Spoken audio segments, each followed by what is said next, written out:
I just want to say from the bottom of my heart, I'd like to take this chance to apologize to absolutely nobody.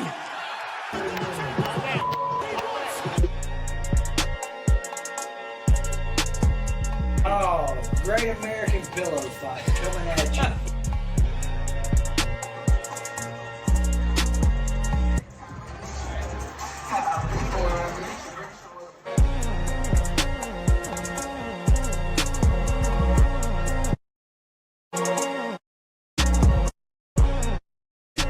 Man, take me out. Somebody just turned the go switch on these suckers and people are moving a lot faster. Something's going on, and I ain't ready.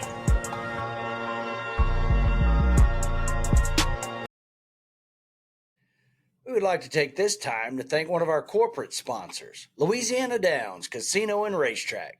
Since 1974, Louisiana Downs has been the premier racetrack in all of America and continues to showcase the best horse racing has to offer. From quarter horse racing in January to thoroughbred racing in May, Louisiana Downs is where excitement is always at the finish line. On behalf of Jumping Off Sides, we'd like to thank our presenting sponsors, Rubber Boot Crawfish Company. With 2 locations to serve you on Uri Drive and Mansfield Road, don't forget to ask about the 5-pound box special.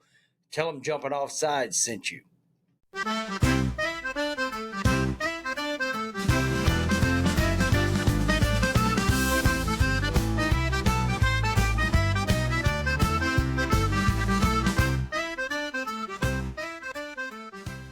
Now, from Suite 11 at Louisiana Downs Casino and Racetrack in some basement in rural Central Florida, it's the Jumping Off Sides Podcast Network. Here's your host, Chance, JD, and Mike. Hello, everybody. We're back for episode 40 of Jumping Off Sides. We've got our usual 3-man wrecking crew. We've got JD, a.k.a. JV Lyles from Louisiana, and we've got our El Jefe, our leader, Chance Gant. He's the one who's the creator. He's the go-to guy, and yours truly, Mr. Pearson. And we've got a special guest tonight. This guy has been a part of my Gator life really since probably 9, 10 years old, believe it or not, as a kid, going to games. And then as we caught up last Monday at Coach Spurrier's award, I've always loved listening to him on the radio. Driving back home from games, he always did the post-game wrap-up, and hoping and praying that this thing comes back to us. But Steve Russell has been the director of sports for the WRUF Broadcasting for over 25 years, I think close to 27. He has been he's been a part of Gator Nation for a long time. He's seen pretty much every national championship that the Gators have fortunately won, and he's been a part of. And he graciously said he would come on our little ragtag bunch here. And without further ado, we've got one of the true voices of the Florida Gators, Mr. Steve Russell. Hello, Steve. Thank you for joining. Well, Steve, kind of give everybody, on our show, I think we've got 12 or 13 followers, so there's going to be quite a few people that are going to chime in, and hopefully you'll get us to the 15 number. But just give them kind of a quick overview of what you're doing now, kind of where next steps are, and obviously we'll get into the past, but just kind of curious where you're at now and kind of what's next for your career. Sure.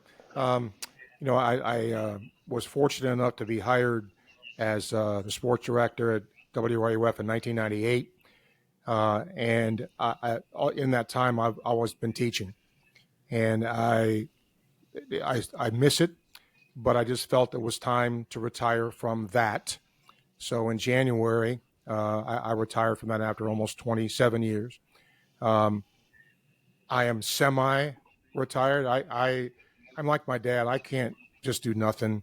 So I'm doing a sports scene podcast on Mondays and Fridays, and I do a basketball podcast with Mark Wise on Mondays. And, it keeps my nose in it. For those who don't know, when you retire from the state, you have to sit out 6 months. There's no other way around it. So let's see, January, 6 months makes July. Could I, in theory, come back in the fall and, do the post-game football show or do sports scene again? Yeah. And that's a possibility, but I don't want to speak for management. But we'll see what the future brings. But just keep myself busy now, and staying around. I'm doing Gator baseball broadcast still, so that's always fun to do. And they're having a nice year so far. So been keeping busy. Good. And then, like I said earlier, for our crew, I guess I didn't realize obviously 98 was your first year, because that was my freshman year. So kind of give us maybe the quick brief history before 98, and then how did you come to Florida, and how did you get involved, and who brought you to this position? My high school baseball coach in New York State actually played here, and baseball was my sport. I did play football, but I was better at baseball. And two of my classmates and I all came down here. Believe it or not, fellas, they used to offer something called a contingency scholarship back in the day. And I got into school because of that. I got hurt. I got a call from one of my buddies to come down and try out at Central Florida Community College. I did. He offered me and my buddy Sam some room and money.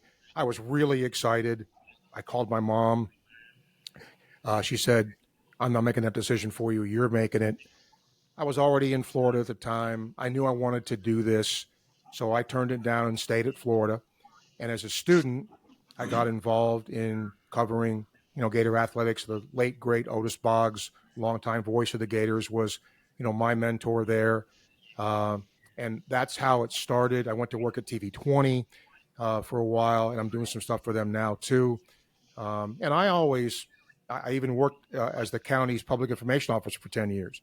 But when I did that, I always did sports on the side. I kept going to Gator games. I kept, my nose in it, because I figured someday I'd want to get back into this. And fortunately, I made the right decision. And, when the call came to come back to WRUF, I jumped at it, because I really wanted to do that. It's one of the best moves I've ever made in my life.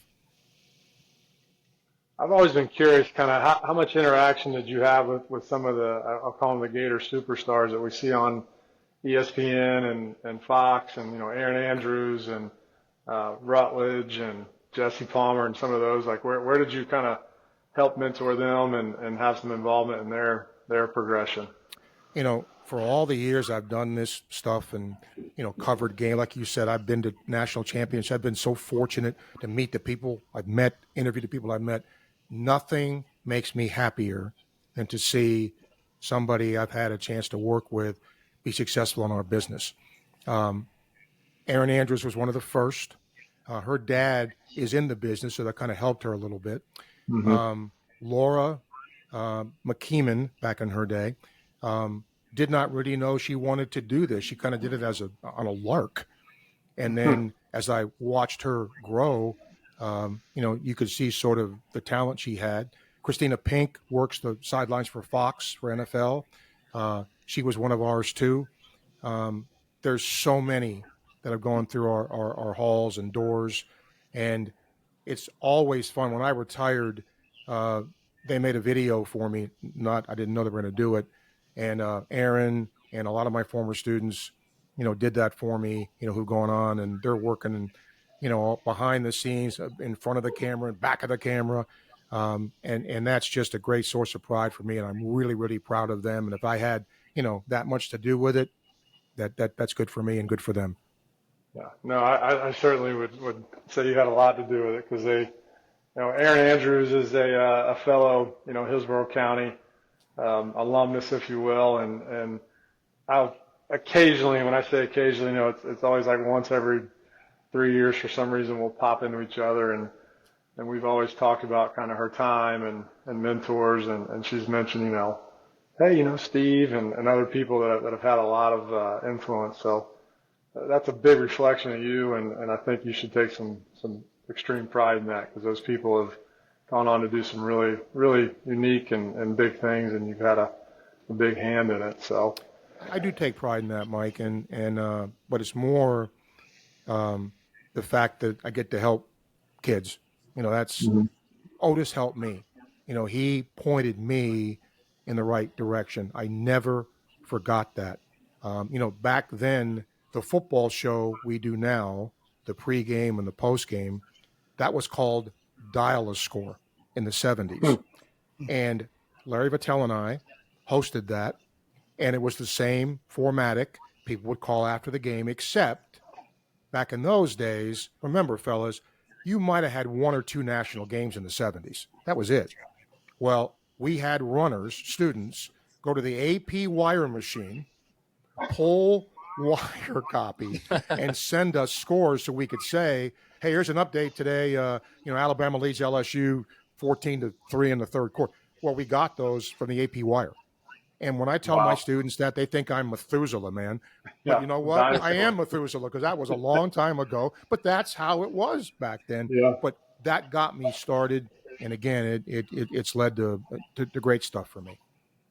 JD, did you notice he had Alabama beating LSU when he made that comment? I heard that. Did you pick up on that? 40 and slip, JD. Sorry. Well, I mean, it happened a lot in the 70s. So yeah, it did. That's true. 70s, so I That's true. I can't say too much. But, it seems like, and we've talked about it on the show, that, from a broadcasting perspective and the talking heads, as you would say, on the major networks, it's a lot of Florida people and a lot of LSU people.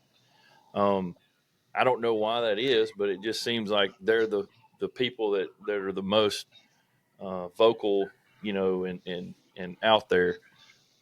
What do you think is one of the reasons behind that? Is it something that has to do with culture? Because I know Florida, like yourself being from New York, a lot of the people from the University of Florida are from all parts of the country. Mm-hmm. But y'all have just an amazing broadcasting department there. What do you think is one of the driving forces behind having so many people out there in the public sphere? I think that, like you said, the history of it. When kids come to the University of Florida, look, they know who Erin Andrews is. They know who Laura Rutledge is. And it's interesting, the Jesse Palmers of the world, the Chris Collinsworth of the world, right, who are doing this. Some of them didn't even go through the journalism school, but because, they knew the game. I think Chris is great at what he does and how he does it.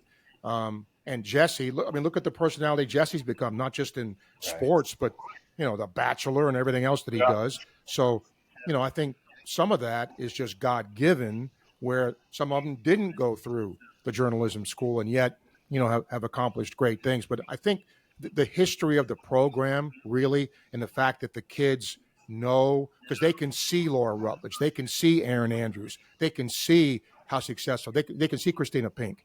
And we have a lot of kids now that are working for teams. I can't tell you how many are working for the Jaguars or the Bulls, because that's, social media, all of that. It's changed. When I was in school, to be a television sports anchor was a big deal. It isn't as much now because of social media and the way the broadcasting landscape has changed. A lot of it is online now. A lot of it is, different. You're working for a .com now. But look, you have to roll with that.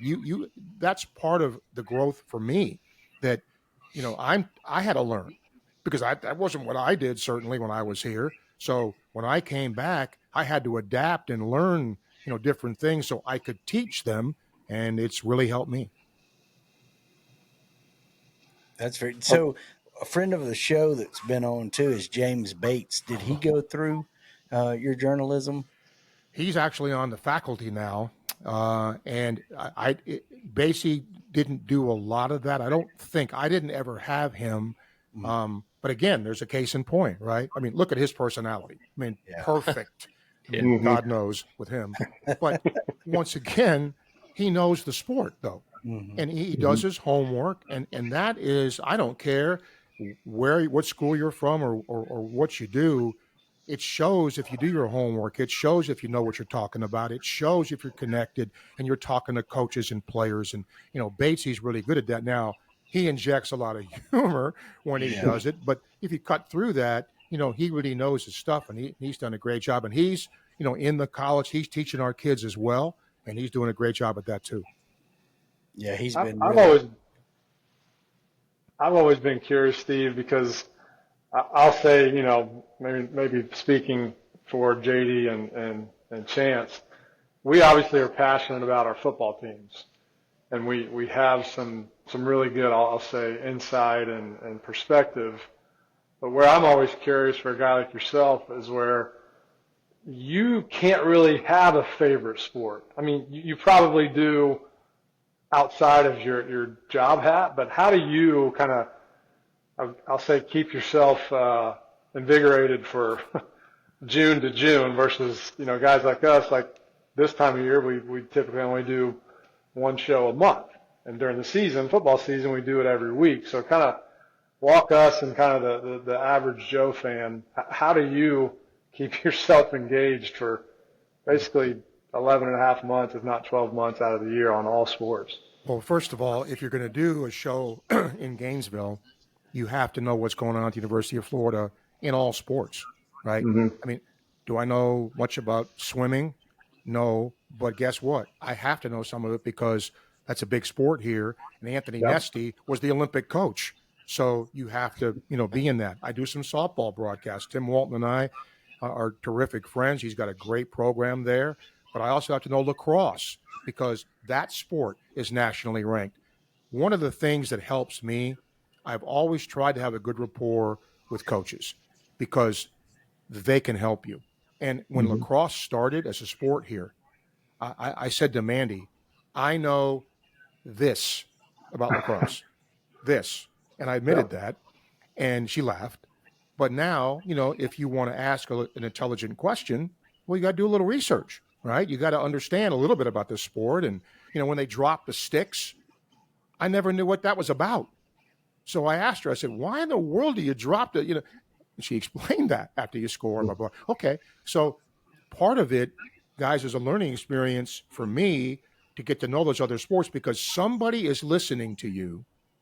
That's a golf fan. When golf won the championship, right? Right. I had JD on, and he said, "You never had me on, and now that we, kiddingly, but that's not a sport that people are going to go. But when they won it, and you could watch them win it, man, a lot of Gator fans were glued to that, and that was great for their sport. So it helps me when I'm more knowledgeable, and I can talk to a caller or an email or whatever that maybe is really into that sport.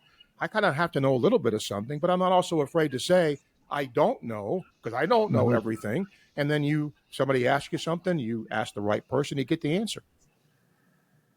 I think that's a great point because I know and again, I'm literally kind of being selfish with this talk track, but I just always, when I listened to you, it was always, hey, this guy's just kind of giving us a lot of insight, but he never comes off as a know-it-all, and he always kind of has just a really good ease of the information. Like I always enjoyed all the things you would run through and the takes you would have on things.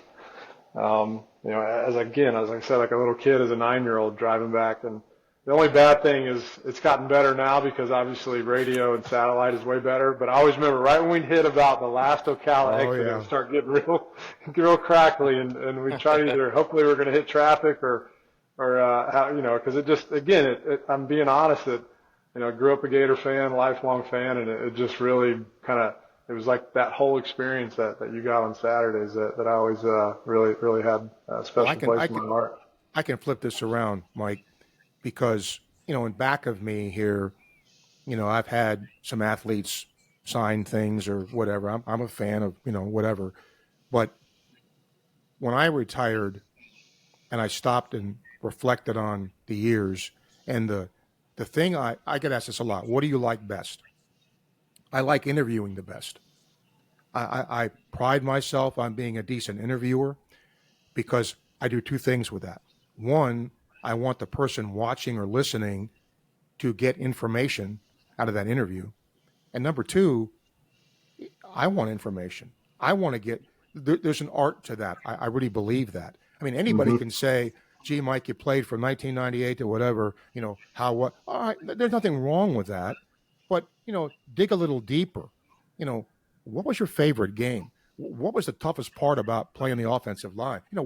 Part of the preparation for an interview goes a long way, in my opinion, in making the interview good. So I do a lot of research when I can. And I mean, just the people like you, the players I've gotten to know, we've been friends over these years. Nothing that's priceless to me because, I watched you guys play. I watched the success you had. I watched you guys many go to the NFL and be successful. And that's so cool to see for when you walked on this campus as a freshman to, going to the NFL and being successful and doing what you're doing now. And I got to see all that times a million. Man, lucky and fortunate I've gotten to do this. Well, speaking of the interviews, I've always was curious how you and Norm Carlson and John Humanick would give the right to get to speak to Jill Arrington when I was in school. There are a lot of things we, worked on together. And speaking of those two people, two great people, in sports information. And even that's changed. I mean, Mr. C was one of the nicest human beings I've ever met in my life. And I'll tell you a quick story about him. He saved my bacon when I was a young broadcaster. When Doug Dickey was coaching here, we were going to play the homecoming game. And again, this is film, not quite videotape yet. And we had to tape for Channel 5 for their coverage of the parade. We had to tape the interview a week in advance. They had just played, I think it was Utah, and did not play well. And Coach Dickey was not happy meeting with the media. Well, I then spoke up and said, Coach, let me ask you about whoever it was. And he just jumped me. We don't play until next week. And I was a student. And Mr. C calmly walked in there and said, Coach, remember I said about Steve doing this, for next week? Remember that? Oh, yeah. Okay. And after that, Coach Dickey and I got along great. He's been on with me several times. But that little move by Mr. Carlson, just kind of a guy he was, and that really helped me, in my young career because I was, oh boy, this isn't going to go real well. And he smoothed it out for me. So you never know who walks in your life and who does something for you that's going to help you down the road. Yeah, and guys, he's referring to one of those I'll call them, Mount Rushmore of the Gator program, and Mr. Norm Carlson. I mean, the guy was just salt of the earth.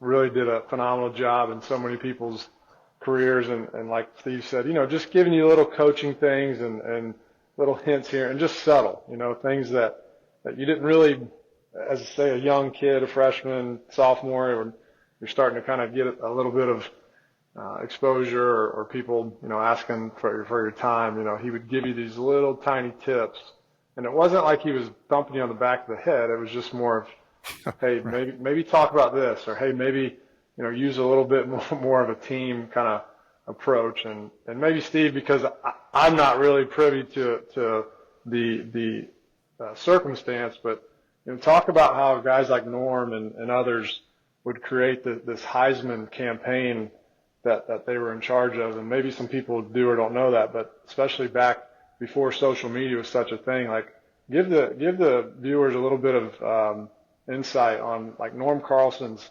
campaign for Danny Warfel and guys of that kind of caliber. Yeah, Danny, think about the year.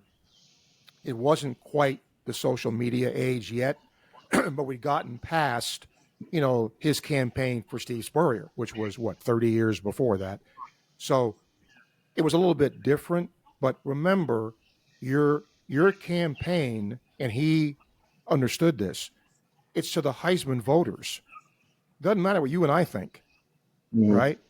The campaign was aimed at the Heisman, the people who voted for the Heisman, and he sent out all kinds of information, all kinds of numbers, all kinds of statistics, comparisons to other people. And that's a sports information director's job. But he did it really well. And look, he had the experience with Coach Spurrier, right? I mean, that certainly was helpful. And, I think that what Norm did in terms of promoting the program itself, and look, Florida went through some lean years.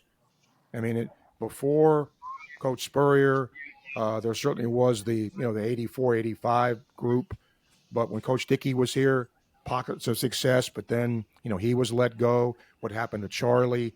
And then, Steve turned everything around. So, some of those years, weren't the most productive. And yet there was always Norm there, pumping out information, making sure the media was taken care of. And when something special came up, like a Heisman campaign, he was terrific at it. Yeah. And again, Chance is on the Jim Thorpe Award Foundation, so he probably knows exactly what you're speaking to. But I really think a lot of the common, sports fans out there didn't really realize how integral that sports information director was. Like we said, and maybe they still are pretty heavily involved, but prior to the social media aspect, I mean, these guys and teams had to really do a phenomenal job of getting all that information out. So the Heisman was really kind of a team award, and most of the guys who won it would always, thank people like Norm, and as they should, and they knew it was not done just by what they did on the field, because you have to have a campaign. You got to have people that, buy into what the stats say. And think about this too. Television games were not nearly as widespread as they are now. So even though you may individually be having a good year, people aren't seeing you, right? So how do you? Point. So now you have to get numbers out, stats out, send film out or videotape out so voters can see. So all that social media, those things all had to be done by sports information people. So speaking of that, like back in the, I guess, 60s or 70s or wherever, when you were talking about how y'all were getting, your scores for the AP, did they also send stats that way during the game, or was that always like after? Or? They would send stats during the game sometimes, but it wasn't every game. If I don't know, if Missouri was playing back in the Big 8 days, somebody, if it was a big game, they might send something that said Missouri 18, Texas 10, third quarter, Joe Smith, 212 yards passing, pretty basic stuff, right? So not nearly what you can instantaneously get now, in a computer, and anybody up at the stadium can get, any number they want. So it was a lot harder then to even get scores. Because if your game wasn't on television, you couldn't hear, unless it was a national game on radio, which was very rare then, you didn't see it. They didn't have highlights sent to all these stations that could, if there's a Gator game now, every station in the state of Florida's got it. Well, they didn't have that then. So how do you disseminate information? How do you disseminate numbers? And a lot of that was literally letters that Norm would send. He'd send letters out to voters and put information in it, a picture or stat here, and he'd send it out. I mean, it was not hard work, but it was painstaking work to have to do that. And again, he did it great. Interesting. This is a pretty cool story. I think people will appreciate it. It's one of those days I'll never forget. So, and Steve, you may not even remember, but January 2nd, 2002. I don't know if you recall that, what the big announcement was that day. Yes, I do. So Coach Spurrier, yeah. So here's my point: is guys, I was kind of contemplating whether I was or wasn't going to come back, and had a year of eligibility. I graduated in December of 2001. We had our mix up with Tennessee at the end of the year, and didn't kind of fulfill all the things that we had hoped. Beat Maryland in the Orange Bowl January 1st, and then I had decided, just kind of through some thoughtful prayer and talking to my brother and my family, and I was going to go ahead and announce for the draft. So John Humanick, Norm Carlson, and Steve kind of all said, here's kind of the process that we'll do with that, and you just come up to school and we'll kind of do a statement. It might take a quick little video. So sure enough, my brother and I drove up, and this is the only time that Steve Russell has never looked me in the eye and said hello, and he probably doesn't even remember this. Don't. So we go upstairs to the old coaching offices that were in the stadium. Yeah. And guys, when we walk up there, and Steve probably knows this all too well, the feeling like most of the time that office in that area was buzzing. It was just activity, things were going. And when my brother and I walked up there, the only way I can describe it, it was kind of like a viewing at a funeral. Like everybody was just kind of, it was odd. And we just won another, an Orange Bowl, finished, I think, number 3 or 4 in the country. Like they should have been. And I walk in, and Steve, you kind of obviously had a lot going on in your head.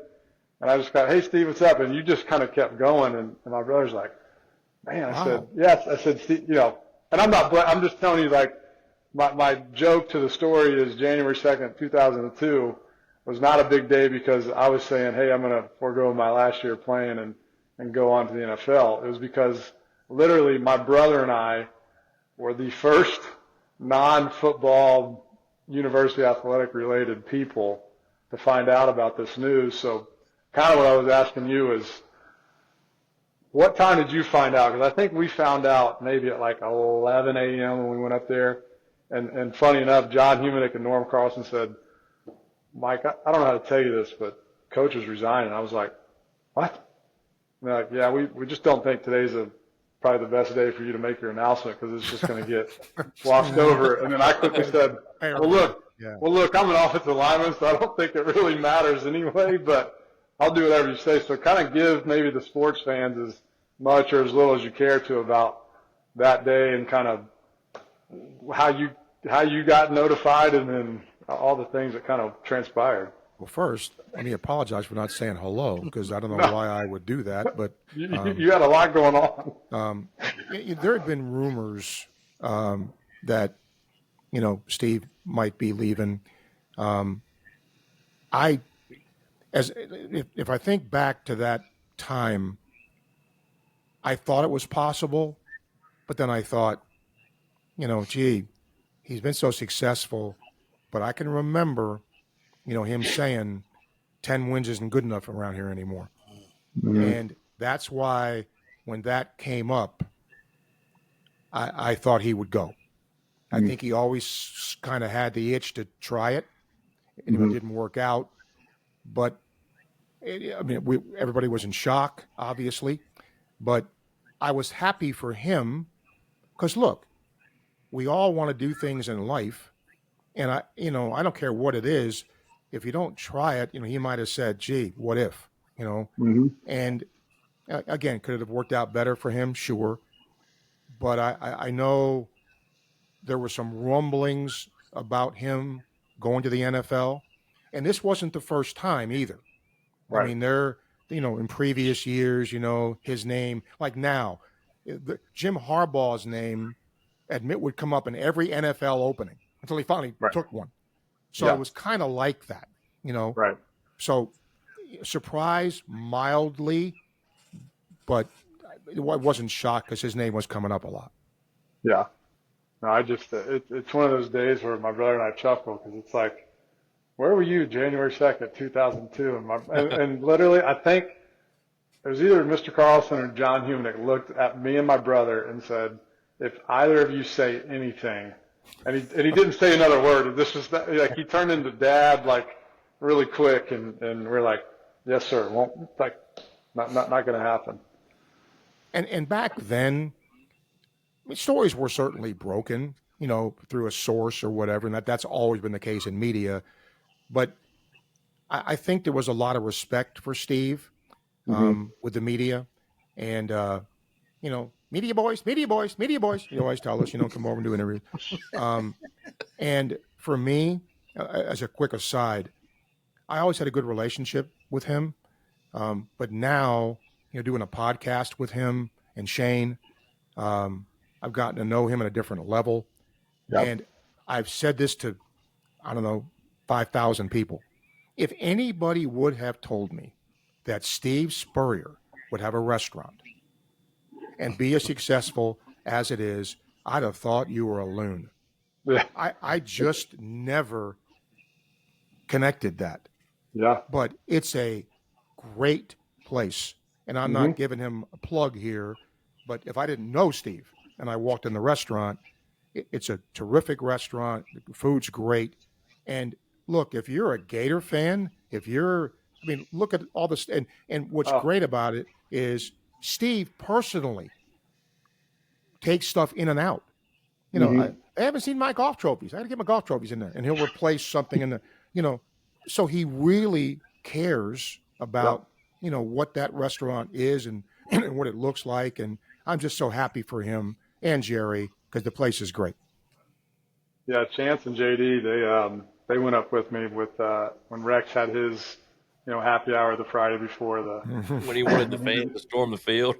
Yeah, the 2 bits. Yeah, and to your point, Steve, it is a really I'll say refreshing vibe now that you get from Coach. Like he's in this phase of life that he's a little more relaxed, a little more approachable. I think he enjoys it more now, and it's great to see because you can tell when he is in the restaurant and he's doing the mingling and kind of holding court. He's really enjoying it, and it's awesome to see. I actually told him when we were up there for his awards last or 2 Mondays ago.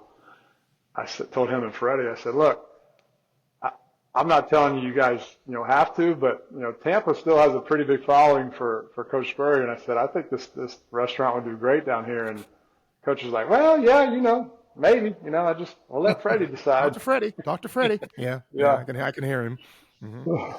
Well, and I think the other thing too, when I was there for that, after doing the interviews that I did, I just stood back and watched all the people like the players go up to him. Mm-hmm. And it's kind of like my students and me. Mm-hmm. I don't know how much Steve vocalizes it. I probably vocalize it more than he does, but I'm sure he's proud of, all his players and, the fact that they come back and, visit him and talk with him and see him and have the respect for him that they do. I think that was fun to see because, look, when you're in the media, I mean, now Shane's a perfect example, okay? Interviewed Shane doing my job. Well, then Shane becomes a father. I coach Shane's son. Shane coaches with me. So a whole different perspective of Shane, right? Because I just known him as a college player and a player in the NFL. So when you get relationships, I coached James Basie's kid. Coach Neil Anderson coached with me, coached his son. And so you get a different perspective because now you see them as fathers, you see them as parents, and it's a really cool thing to see because now they're not just wearing a helmet. They have responsibilities and they're dads and they're married and all that. So that's been fun to see too, to see you guys, go from really good athletes, NFL careers to, what you're doing now and doing stuff like this. It's a good progression to see. Yeah.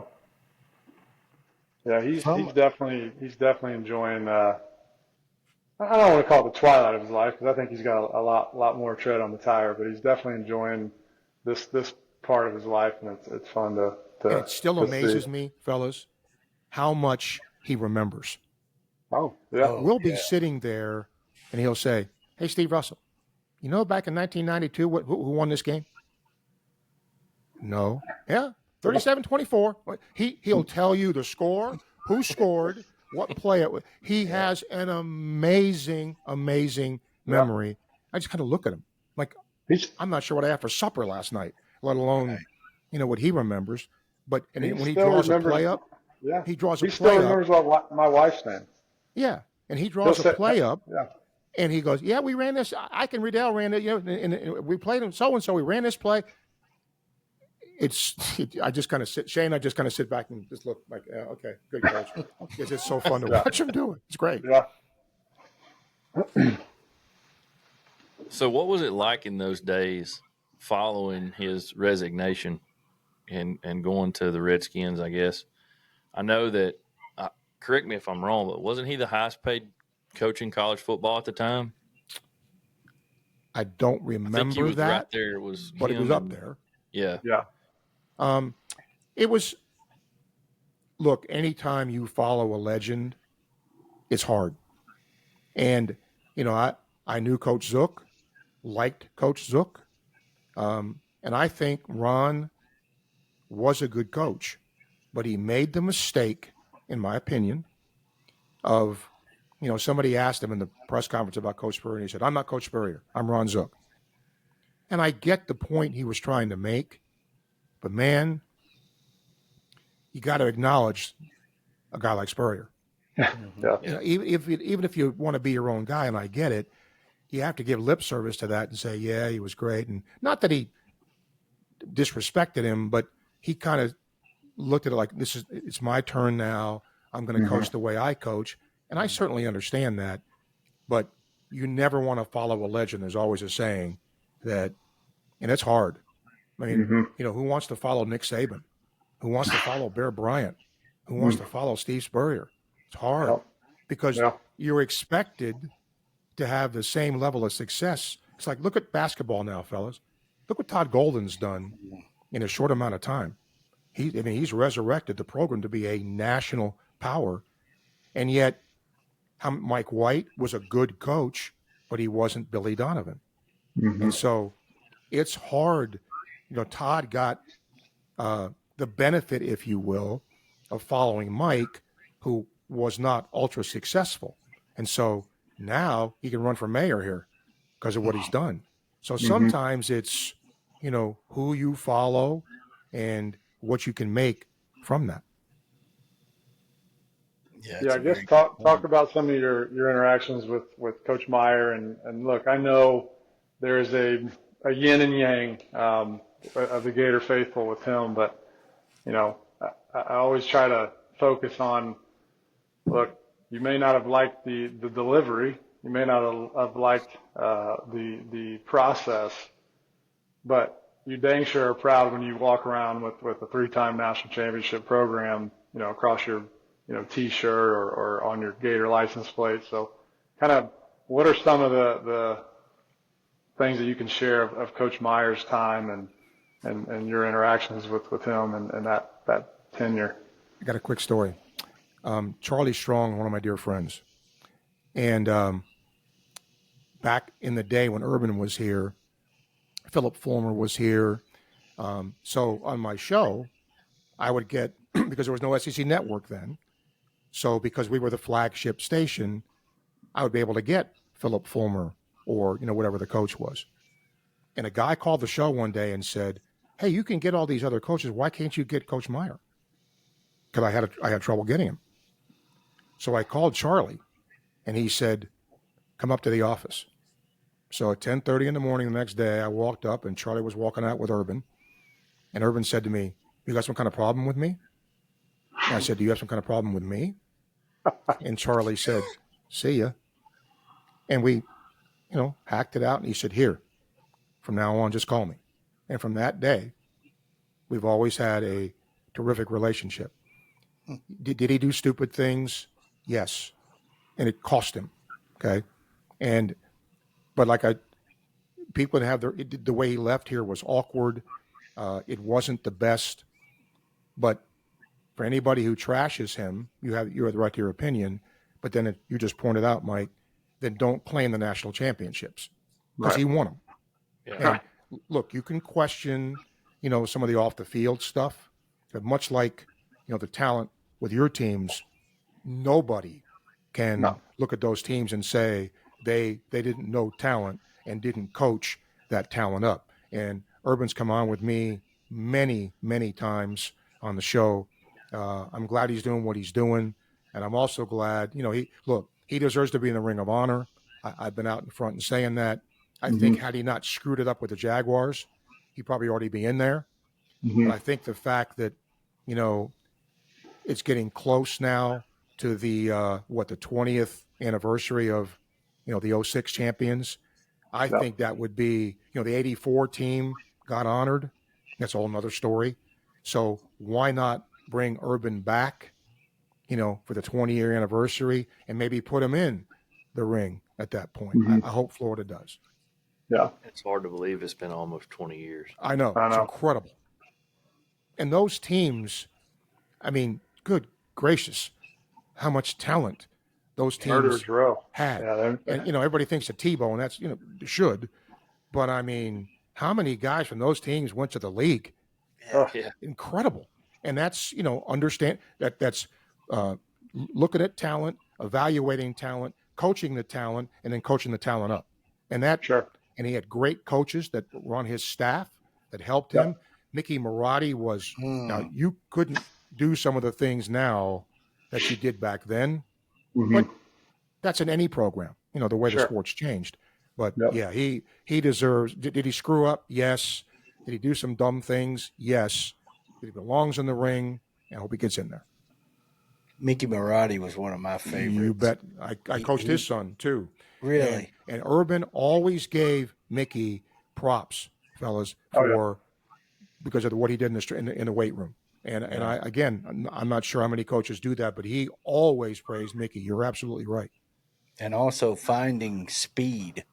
He was also in charge of that. I always read that Urban would tell him, go find speed and we'll coach him up. Yeah, pretty hard to coach speed.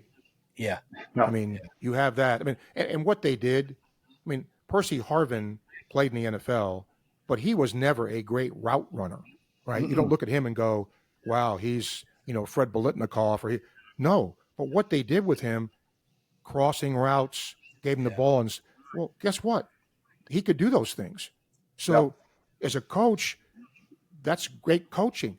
Don't ask him to do something he can't. Take what he does well and use it. That's exactly what they did with him and other players like that. You mentioned Charlie Strong, which he's one of my all-time favorite coaches.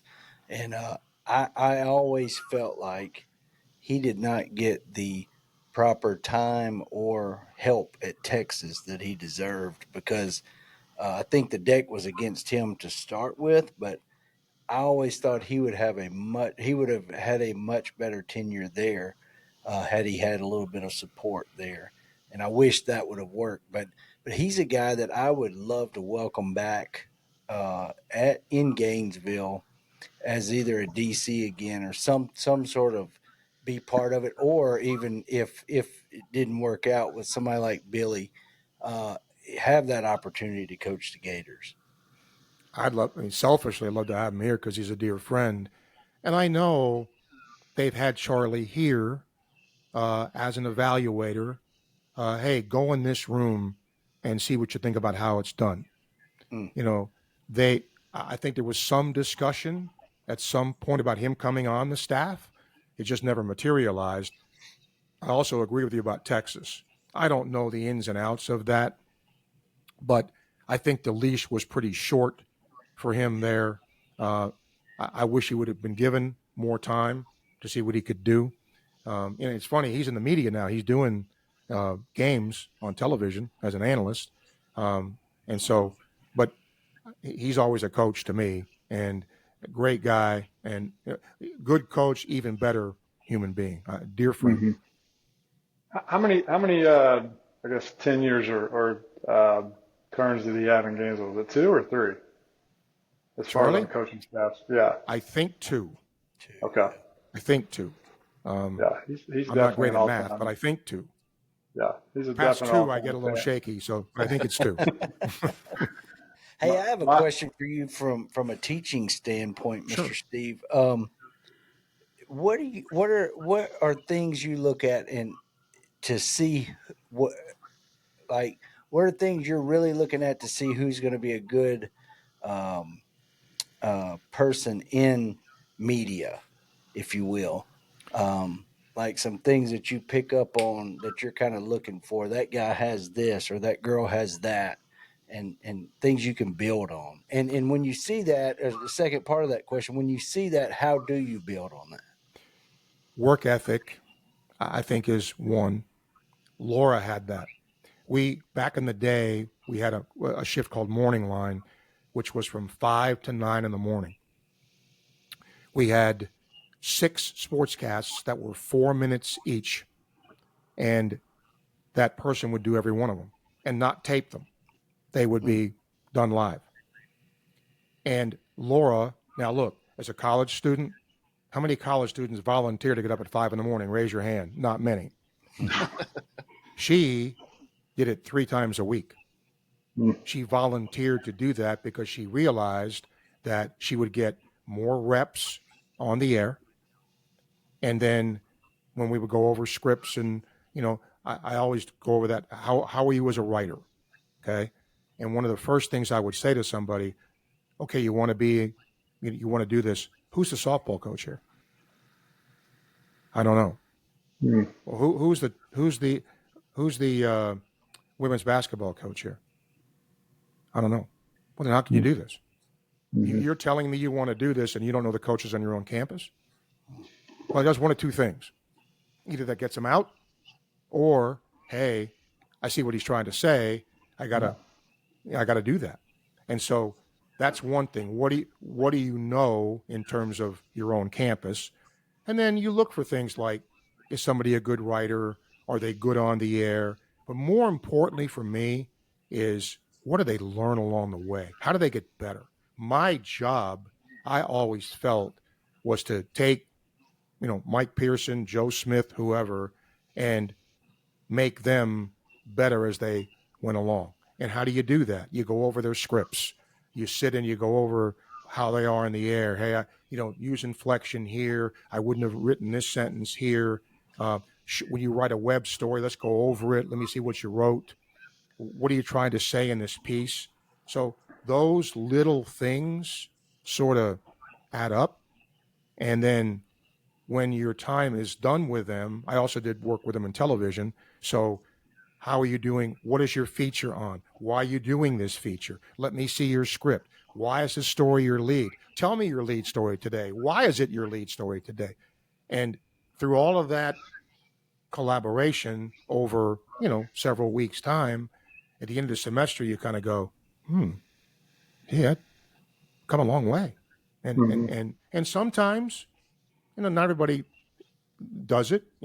Some people look at it and go, well, I found out I don't want to do this.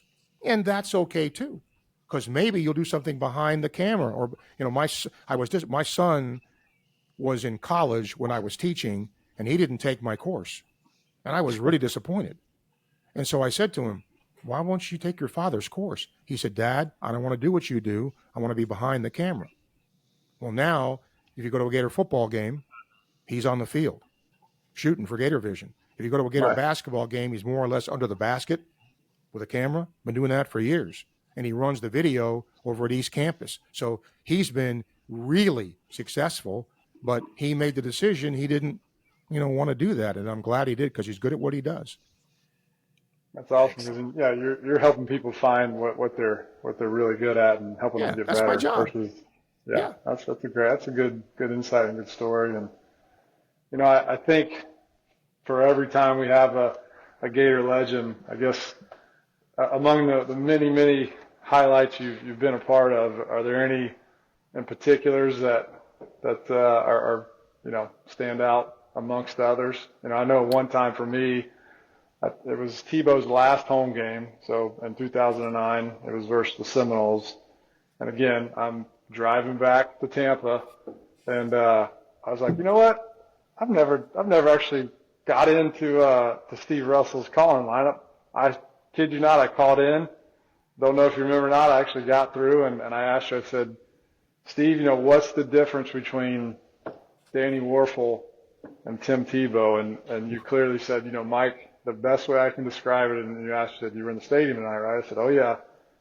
And he said, when those cameras flash and pop off, he said, it's almost like Elvis just walked into the building. And he said, and I've never forget you saying that. He said, Danny's revered, Tebow's a rock star. It's just a night and day kind of experience. So among the many highlights and things you've been a part of, anything in particular stand out in your memory? Yes. Let me digress a second. I just got voted into the college's Ring of Honor, and it was just last week, and I had a chance to make a speech. Congratulations! And one of the things that I grew up in one high school town in New York State, watching the Mets and the Jets and the Knicks and the Rangers, and always wanting something to do with sports. And I come to this place, I get the opportunity to do it. And as a kid, if you would have told me I'd be interviewing Mickey Mantle, I'd be interviewing Roger Maris, I would interview Joe Namath, I would interview Tom Seaver, I would interview Kurt Gowdy, I would interview Bill Parcells, I'd go to national championships.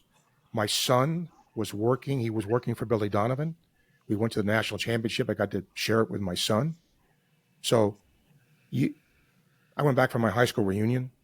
I won't tell you the number, but it's a big one. And I was emceeing it. And I mentioned this, that how fortunate I have been because of the opportunities that the University of Florida and the College of Journalism in particular afforded me.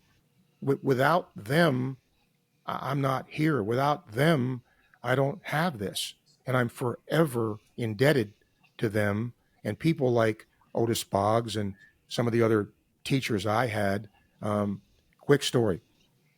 Don Grooms taught what is basically the Radio 1 class now. And back then, they tried to weed you out. They did everything they could to get you out. They couldn't do this today. First paper, we did our story, and he proceeds to say in class, Mr. Pearson, I suggest you drop from the University of Florida. Mr. Smith, this is one of the worst papers I've ever seen. You have no journalistic talent. And he's just crushing people. Hands me my paper, I got a B+. I'm like, yes. So the next week he does it, and he's going through the same thing, and I'm thinking, he's going to, yeah. I was the last paper, and in front of the whole class, he ripped it to shreds. Just embarrassed me. This is a terrible piece of journalism, and I'm just getting angrier and angrier. And I finally thought, you know what, I'm going to talk to this clown after class. And so he used to wear his glasses on his nose, and he was at his desk, and I waited for him, and everybody left, and he never looked up. And I said, Mr. Grooms, is it really necessary for you to rip people? I mean, do you get off on that? I mean, you get something special out of that? What am I going to learn here? He never looked up, guys, and he said to me, if you think your paper is as good as your first one, I'll change your grade right now. You got a little talent. Use it. I never, ever forgot that. Yeah. Okay, what he was trying to say, don't take shortcuts. You're in competition with people, and I did. That second paper, because I got a little, big-headed from the first one, it wasn't as good. And then imagine this, end of the semester, we had a party at his house. Imagine that now, but we did. And I thanked him because he set me on the right path. And as a teacher, I tried to emulate that, where if a kid, now I didn't do it the way he did it, but, I would be honest. I would say, look, this isn't going to cut it. This is how you have to get better. But I never forgot that. And the fact that I've been so fortunate to see as many games and, I broadcast Gator baseball. I've been to the College World Series. I've been to the basketball championships, been to the football championships. I mean, good Lord.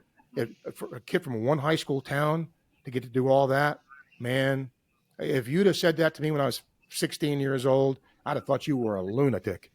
But it's happened for me. And it's been such a great thing. I'm so grateful to so many people because of it. Well, guys, I'm again just so happy we got Steve on. I knew he could give us a lot of good insight. He's been a part of Gator history as long as I can recall, and happy to hear he's going to potentially be still a part of it, and all the things you've got going on with your podcast, and just appreciate you coming on tonight, and we're grateful to have some great Gator memories that you shared with us tonight. So we're really thankful. And JD, Chance, anything to close up? Yeah, just awesome. Any level of mentoring you would like to give us three, we're here for it. I'm not a journalism major, and I know Chance isn't either. Chance has actually done a little broadcasting, like kind of he broadcast rodeos and stuff like that in the past, and done stuff like that. So he's got a quite a bit more experience behind the microphone than me and Mike have. But yeah, any kind of help or anything like that, we would gladly appreciate it. Well, I'll say this to you both and anybody who's watching.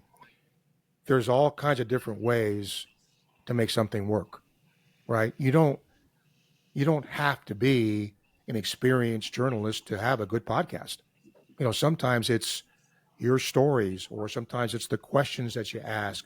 Because I think when you have a guest on, like today, when I did my podcast, I had one of the assistant Gator men's basketball coaches. Well, I'm thinking, what would a fan want to know about Corey McRae? So I said, how'd you get into coaching? What's the positions you coach? And he coaches guards. So he mentioned that. So I try, fellas, when I do this, to think, what's a fan maybe want to know? Because it's not for me. It's for the person that's consuming. And Mike, you've got so many memories and so many stories that you can share with Gator fans because you lived it, right? And fellas, with you, it's a different perspective. Like you've got an LSU perspective, right? So when the time comes, start talking Florida LSU and all that kind of stuff. Well, you have an LSU perspective I don't have.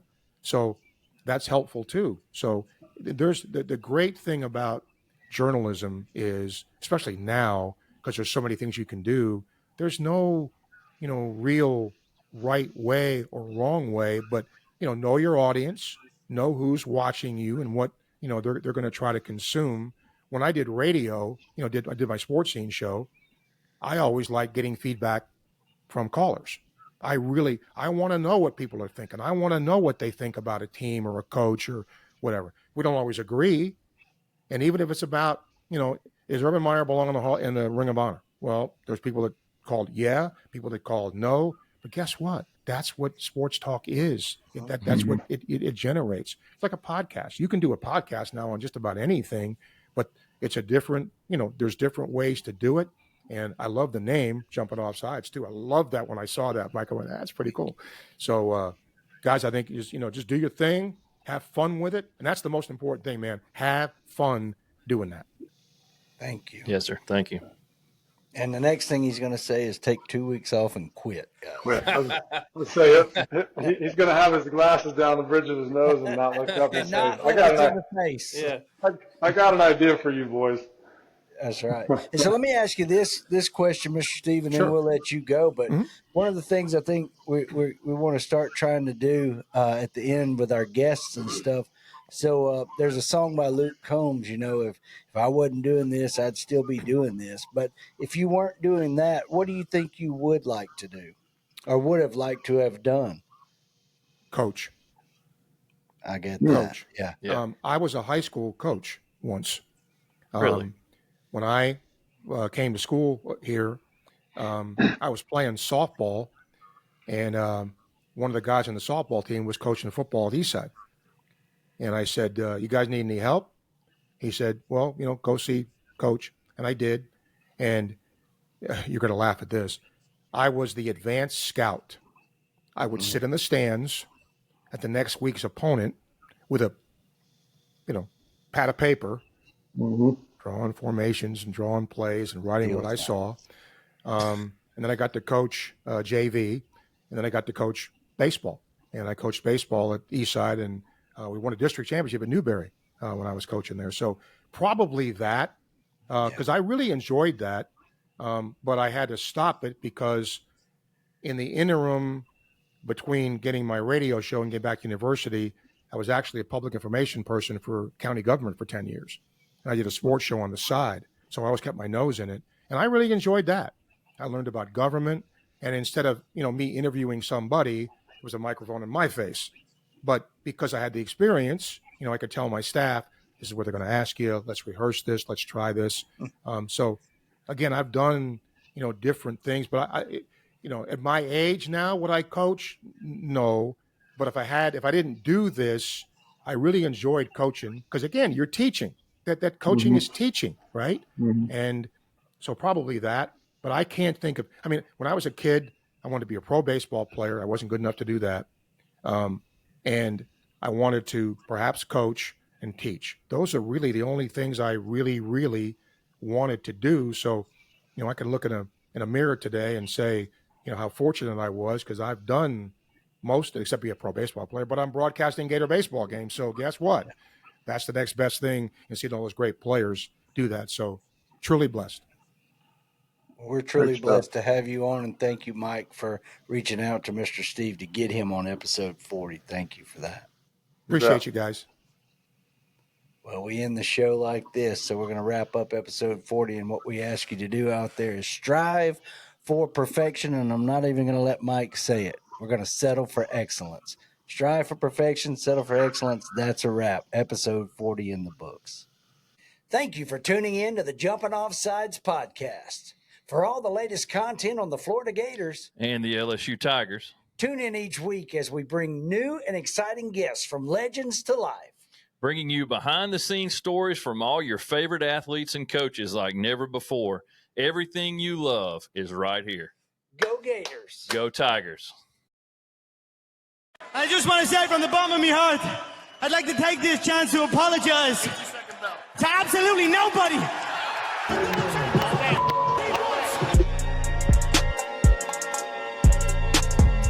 Oh, Great American Pillow Fight coming at you.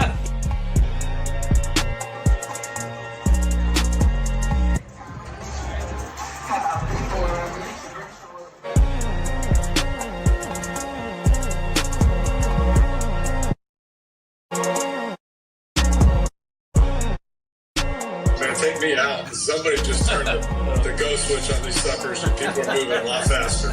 Something's going on, and I ain't ready.